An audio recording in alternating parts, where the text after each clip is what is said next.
I'm going to take a little tour of what we have here just to give ourselves a moment to recap what we have and what we've been working on.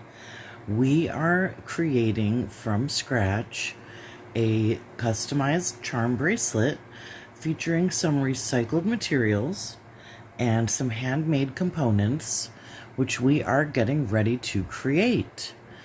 And what we started with, if you remember, was some cut up plastic recycled supplement containers, which we then cut into small pieces, and then I put a backing on them of some of my first batch of handmade recycled paper, which I will show you how to do in a future episode.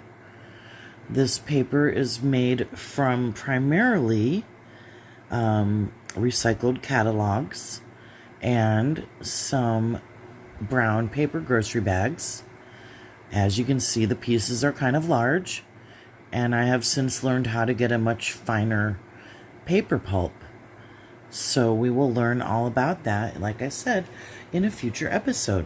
And so as you can see here, this is how the back turned out once I took the time to meticulously glue the paper down, put resin over it, and cure the resin with a UV light. You can see how glossy it is. At the end of that, I put a hole, which I decided was easier to do at the end with a rotary tool. My rotary tool brand name is WEN, and I found it to be very effective and a good tool. On the front, if you remember from part 1, well, part 2, because part 1 was really the unboxing of my new pencil set and a sketching out of this project. And so we have cut out some pictures of flowers, which are always pretty, I think, from a seed catalog. And we had some words that were also cut out from the same catalog. And then, as you could see, I placed these words onto the front of my plastic pieces, which are now charms, glued the words down in a pleasing formation, and then I put resin on both the front and the back, and several coating around the edges as well. And then after I drilled the hole, I took a little puddle of resin in a silicone cup, and I used my tiniest, finest paintbrush to just pick up the smallest amount of resin and placed it inside of the hole. And then I cleaned out the hole so that I could see that it wasn't clogged up with resin, so that I wouldn't have to poke the holes again. And I UV cured it with my UV light. And then I did 2 or 3 coats of that also on each of these pieces. So we're really taking the time and energy to do some slow crafting. We are recycling and taking 100% post-consumer waste and taking it out of the landfill. And I'm doing the same with the handmade paper as well. So I also took some of these pieces from another kind of recycled pill bottle, this plain orange kind that most people seem to have around the house, and I cut the rim of the pill bottle off, poked a hole in it first with my scissors, very carefully using gloves or a piece of fabric, and then I cut it into strips once I cut the rim and the base of the bottle off, and cut it into circles, as you can see. And I'm going to place a hole in this charm, just like I did with my other charms. I'm going to just look at it up close with my poor eyesight. And pop that little hole right in there and pull it off. We have a beautiful little hole, and I will keep adding a couple of more holes to these so that I can then use these charms in a charm bracelet. And I've got a selection of beads here, some different glass beads and some different colored crystals and different types of beads and dangles and some head pins and wire. And I'm going to take the head pins and wire and some of these beads, and I'm going to connect them using our wire working skills and our basic wire working set of tools: flat nose pliers, round nose pliers, and a wire cutting tool. And I'm very excited because I finally ordered myself a new wire cutter, which I do every now and then. The one I have starts to not work as well, and it starts to be a lot more work to cut things, and then my hands start to hurt when I do a lot of production work, and we do need to balance our, fragile human bodies with our desired goals of health and fitness and the things that we want to do with our bodies. And I do data entry at my full-time demanding state government job, and I want to be able to use my hands for all my work and artwork for the rest of my life. So I try to be as careful as I can, and investing in a $10 or $11 piece of equipment is a very reasonable investment for me in order to keep my hands healthy.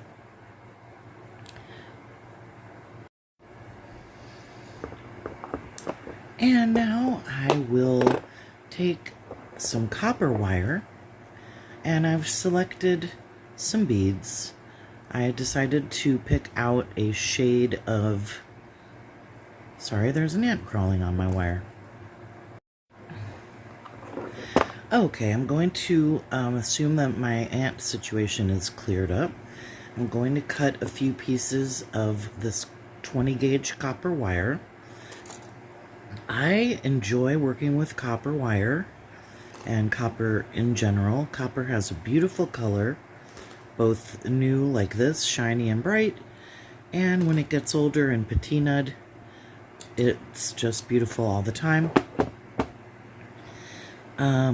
I've picked out some colors that I found in these beads, and the colors are a pinkish hue and also a pretty orange. And when you are choosing your beads, you can choose beads that coordinate, you can choose beads in a contrasting shade.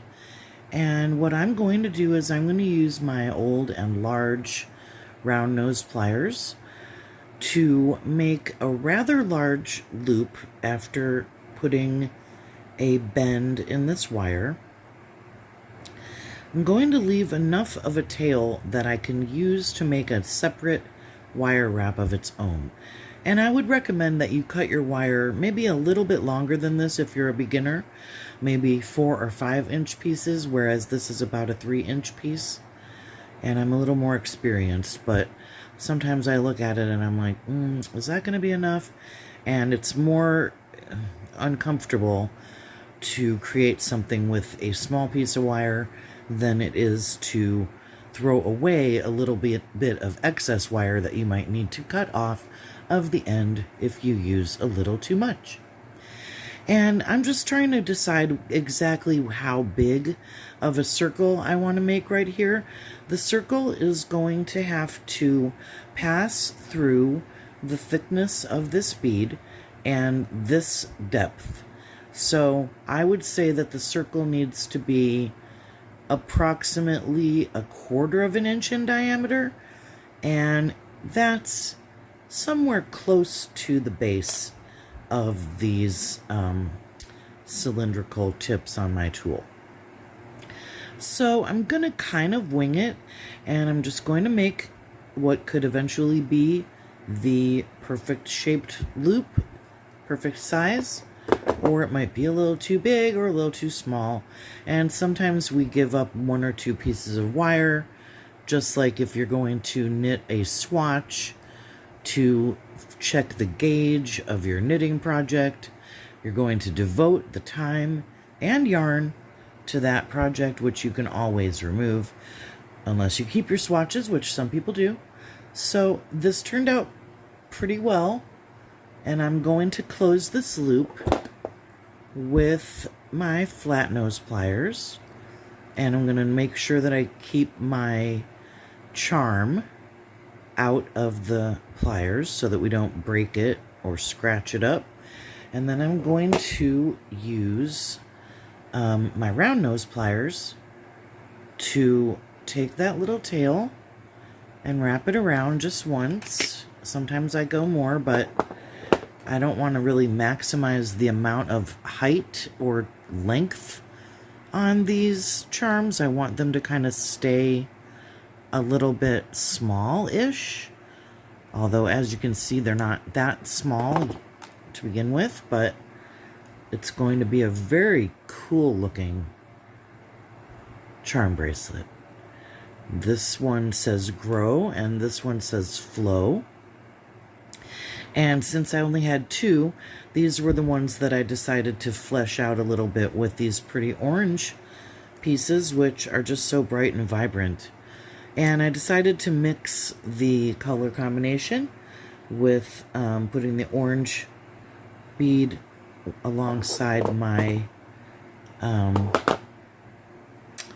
charm here, with has mostly pink in it, but a little bit of orange and also some purple. And I'm going to put the pink beads, like I said, with these orange, which I have always loved the combination of pink and orange. It's just so pretty.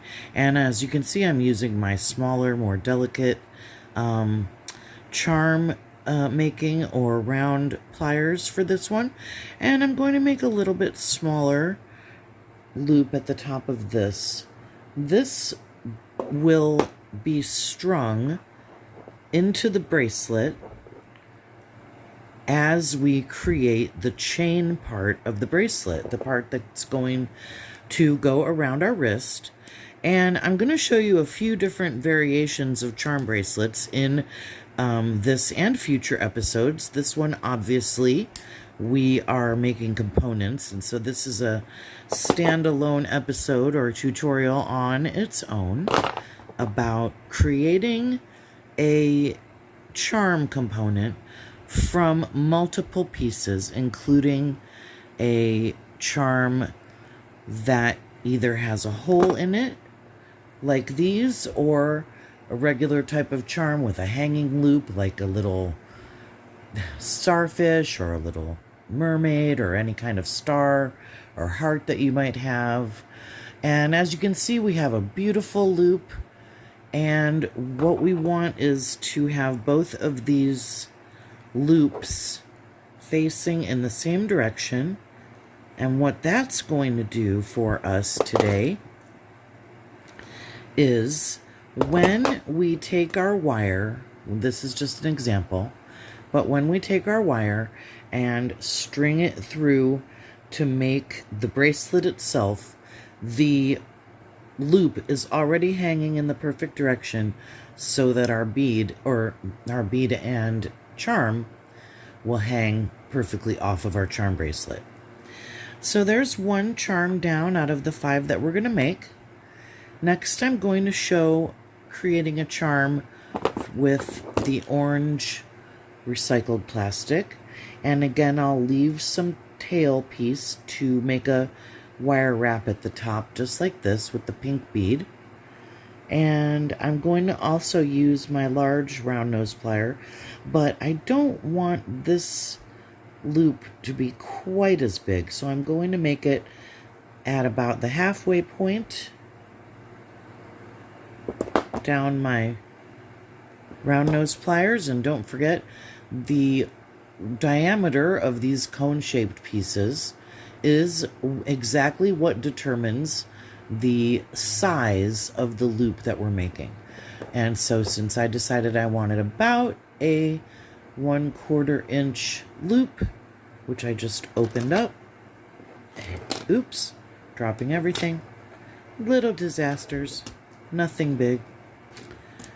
Just going to take my orange piece of recycled plastic, then I will close that loop, and I'll show you here.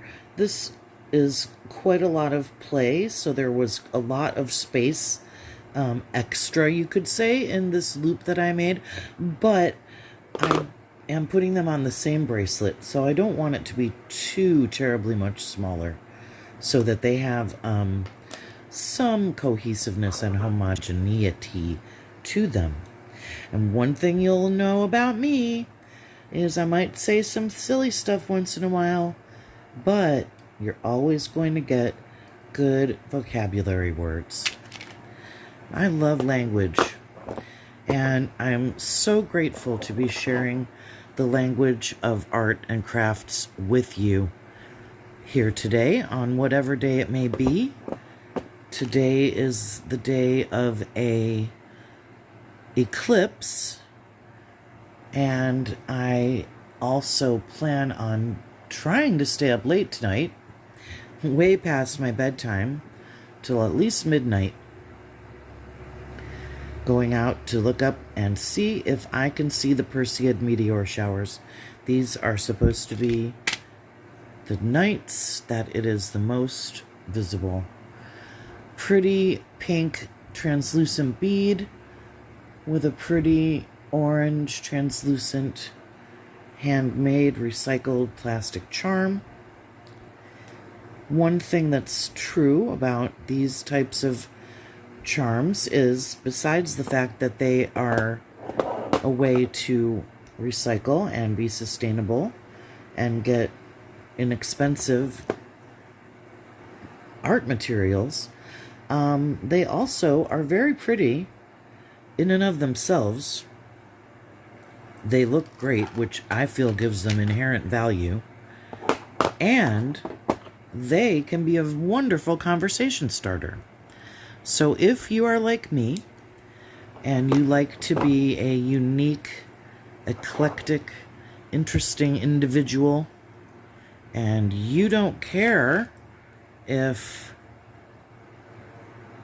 as Just Being Melanie would say, you in the Do Not Care Club would want to just be yourself no matter what. And that is what I truly believe as well.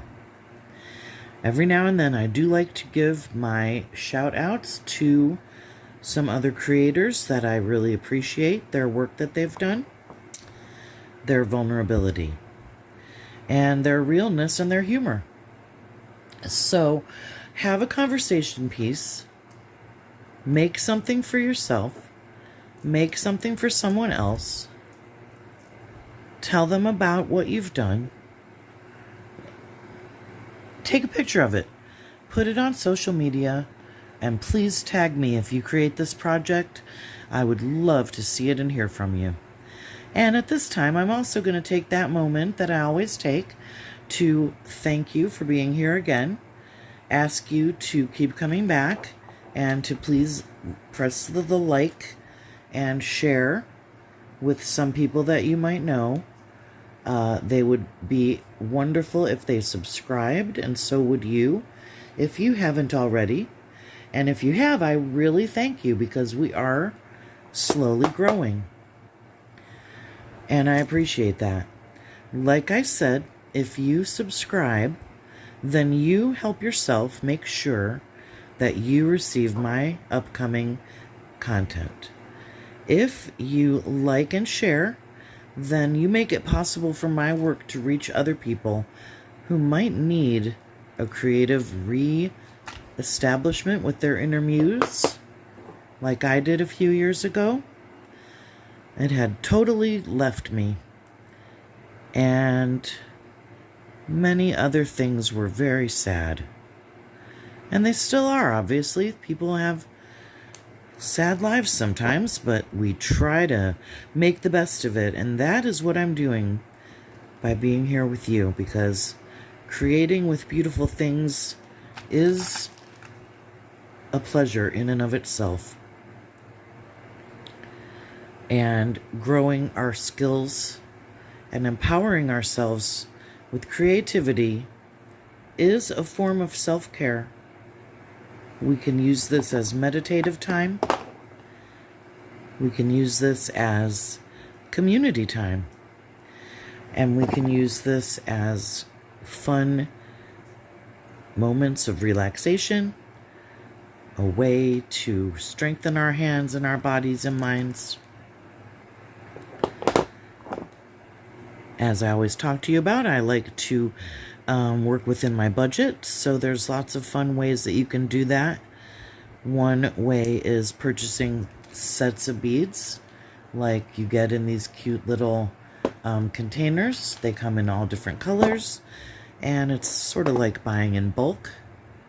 You want to just make sure that you're pressing down your little tail end very carefully with the tip of your flat nose pliers, and make sure that you do that on all of your charms on both ends.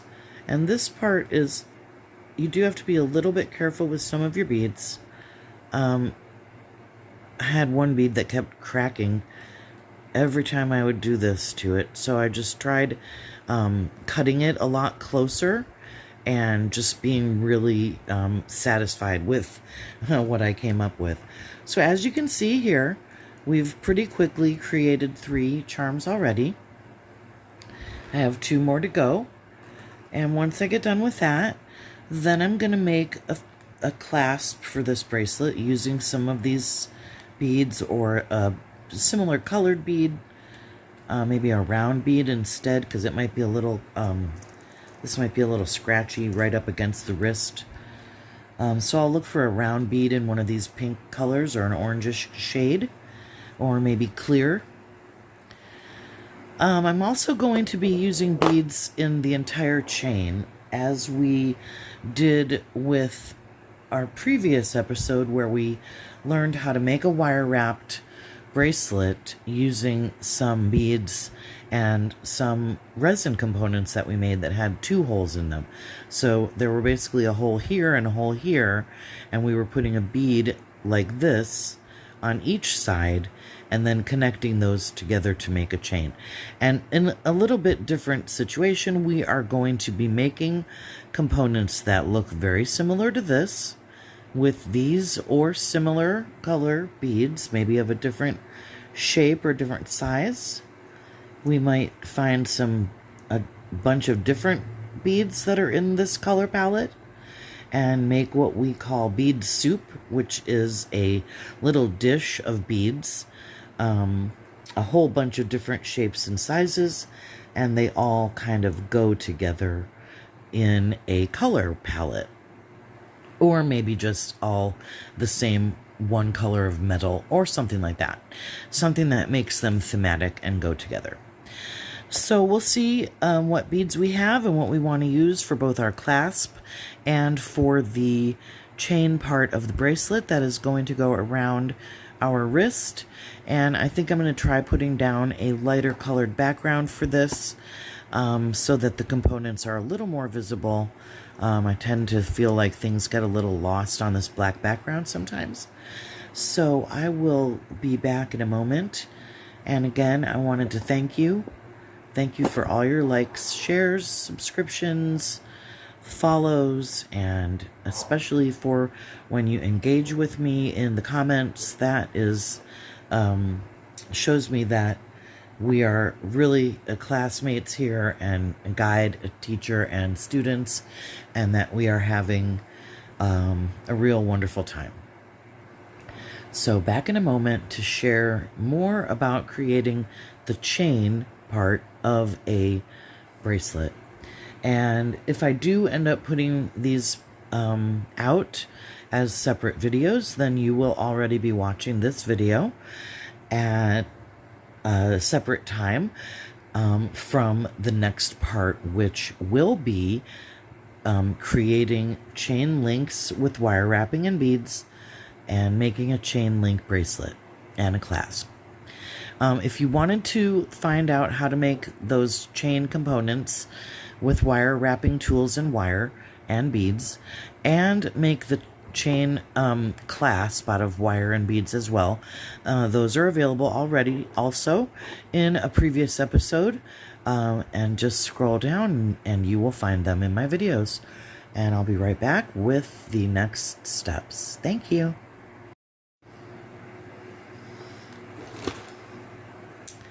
Sometimes I make something a long time ago, and this pretty necklace with a delicate garden theme and pretty flowers and butterflies. I'm taking it apart today. I may or may not use some of these beads to make some more charms to go on our charm bracelet. But I'm definitely going to, and I might use these charms as well, or I might save them for another pretty garden-themed charm bracelet, and why not? But what I did see was these pretty spear-shaped beads and these lovely faceted rose quartz, and also these gorgeous yellow iridescent butterflies, which are clear yellow on the back.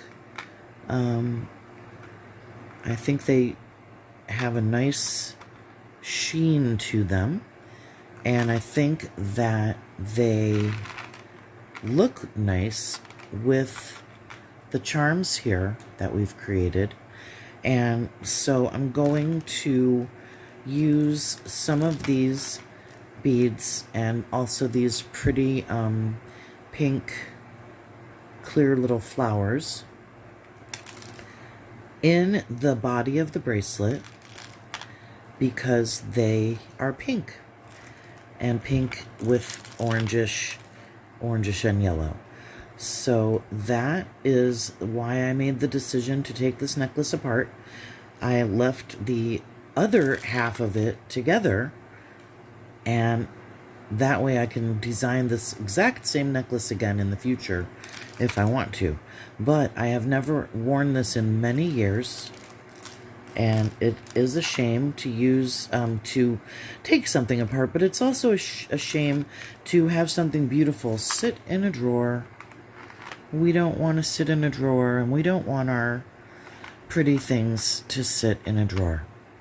So now I have some beautiful pink beads, and I also have some in this set of crystals that I will also use in both the chain part and to make some additional charms using commercially produced straight metal head pins. And these are steel, and they come in all the different colors, and you can make copper ones or bronze for yourself.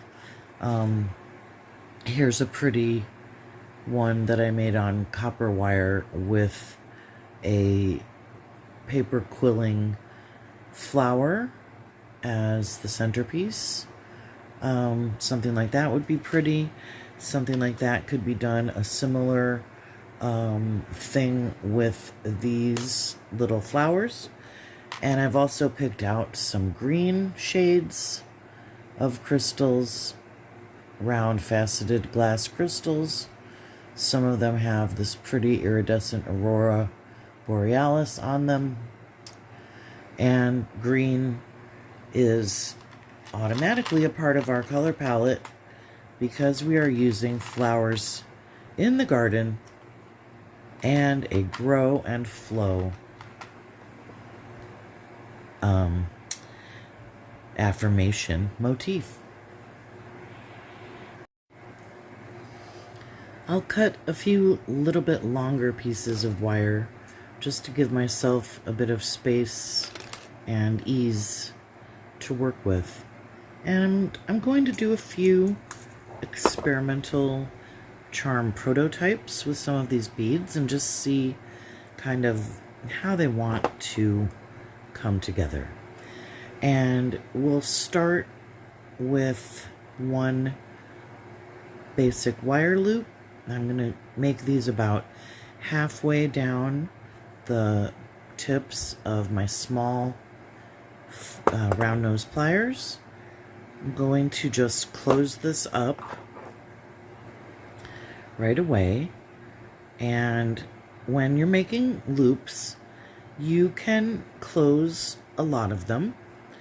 Basically every other one can be a closed loop on both ends, and you can just remember to connect the every other one before you close them. Sometimes, and I'll show you this other method that I do where I leave all of the loops open, connect them together, which means you have to have designed your bracelet in advance, and we'll make one like that in a future class. I didn't quite put down my lighter colored background, but I know you guys can see this beautiful little lollipop loop that we have here. And I'm going to choose 2 beads, and I'm going to place one of my charms in the center. So I'm going to do that with this orange charm. This is how it will face out in the bracelet. And since it's orange and a pink bead, I'm going to choose to use 2 pink beads with this charm here. I have 5 of these little flowers, so I'm going to try seeing what it looks like if I place one of these on here. The flower bead has a almost a triangular shape to it, where the hole is smaller than the flared out part of the flower. So we're going to try and see what happens when we place this on here. And I'm going to have 2 of these on here, and in between them is where I'm going to place my charm. And one thing you'll have to do if you have these same kind of handmade charms that I have is you can decide if you want the cupped or curved part of this charm to face outward, or if you want this sort of outer curve to be on the outside. And this will be an experiment, so I'm not going to worry too much about that right now. And additionally, since this charm is basically not to be weird, but it's basically a palindrome. It goes from one thing to a middle thing to another one of these things, and it is essentially symmetrical from side to side. So it could be turned around, is what I'm saying. And then I will put my second flower bead on here, and I'm going to kind of just hold them in place. And if I press them kind of tightly towards this loop here, they have less of a tendency to flip around, but maybe it's kind of interesting if they flip around a little bit. So I'm not really sure.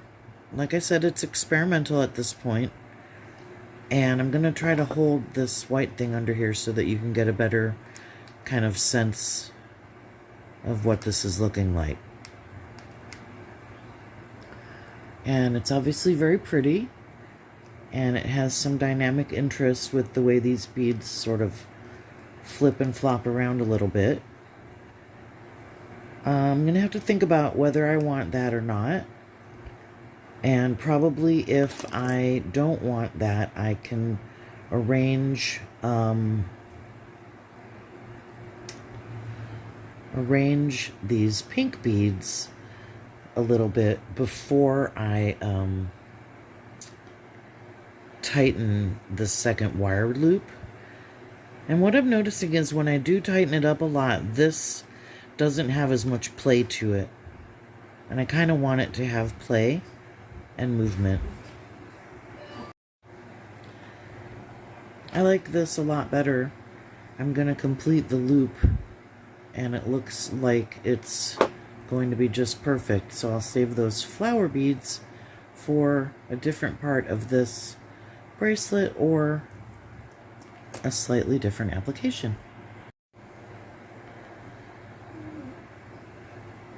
Finish this wire loop. Try to do it similar to the first side.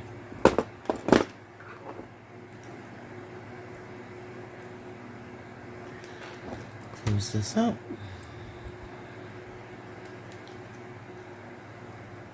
Move things around as I need to. Make sure this all still moves around. Beautiful. If I wanted to, I can now connect my clasp to this side. And what I might do is I might measure this with my ruler and then figure out the length of the clasp that I make. I'll probably make that next. And then I can determine how they'll all fit together in the length of my bracelet. I'm going to use two of these beads for the clasp set, and this will be the center piece of my entire bracelet. So for these two other orange charm components, I'm going to choose to complement them with a light green colored bead on either side.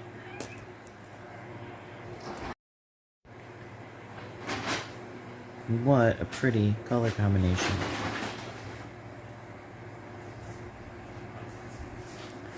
We'll just leave a little bit of space for the wire wraps.